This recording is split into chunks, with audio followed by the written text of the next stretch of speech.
సమాజానికి పట్టిన చీడ పురుగులు అవినీతి అధికారులు.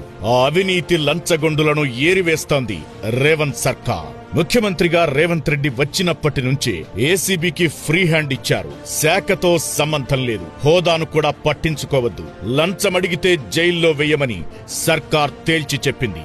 దీంతో ఏసీబీ తెలంగాణలోని అవినీతి కలుపును ఏరివేస్తోంది. చిన్న పెద్ద తేడా లేదు.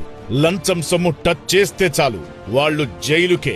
ఇప్పటి వరకు గత నెలలో 142 కేసులు నమోదయ్యాయి. 145 మందిని ఏసీబీ అధికారులు అరెస్టు చేశారు. 28.57 లక్షలు సీజ్ చేశారు. 2024లో 152 మంది కరప్షన్ కింగ్లను పట్టుకున్నారు. 223 మందిని జైలుకు పంపి 82.78 లక్షల లంచం డబ్బును సీజ్ చేశారు.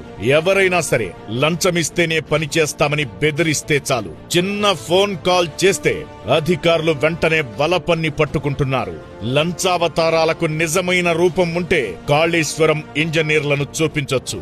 వేల కోట్ల రూపాయలు వెనకేసి ప్రపంచాన్నే ఆశ్చర్యానికి గురిచేశారు. బీఆర్ఎస్ హయాంలో లంచాలకు అలవాటు పడ్డ నీచులు ఇంకా బరితెగిస్తున్నారు. ప్రభుత్వం నుంచి లక్షల కొద్దీ జీతం తీసుకుంటున్న పేదల రక్తం తాగుతున్నారు దుర్మార్గులు. అందుకే యాంటీ కరప్షన్ బ్యూరో దూకుడు పెంచింది. అన్ని శాఖల అధికారులకు గుండెల్లో రైళ్లు పరిగెట్టిస్తోంది.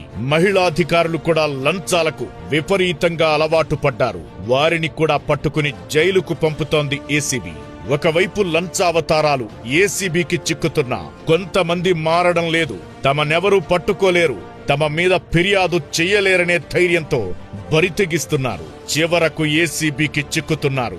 ఏసీబీ దాడులు పెరగడంతో అవినీతి కొత్త పుంతలు తొక్కుతోంది.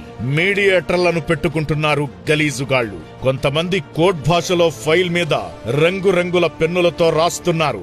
ఇంకొంతమంది లంచమిచ్చిన ఫైల్ కు కలర్ పిన్లను అటాచ్ చేస్తున్నారు. అందుకే ఏసీబీ అధికారులు కూడా రూటు మార్చి లంచావతారాల ఎత్తుగడలను బయటపెడుతున్నారు. అవినీతిలో రెవెన్యూ శాఖ, పోలీస్ శాఖ, మున్సిపల్ శాఖలు దూసుకుపోతున్నాయి. పేదల రక్తం కోసం అలవాటు పడ్డ ఈ అవినీతి జలగల పనిపడుతున్నారు ఏసీబీ అధికారులు. ప్రజలు పెద్ద ఎత్తున ఏసీబీ అధికారులకు ధన్యవాదాలు చెబుతున్నారు.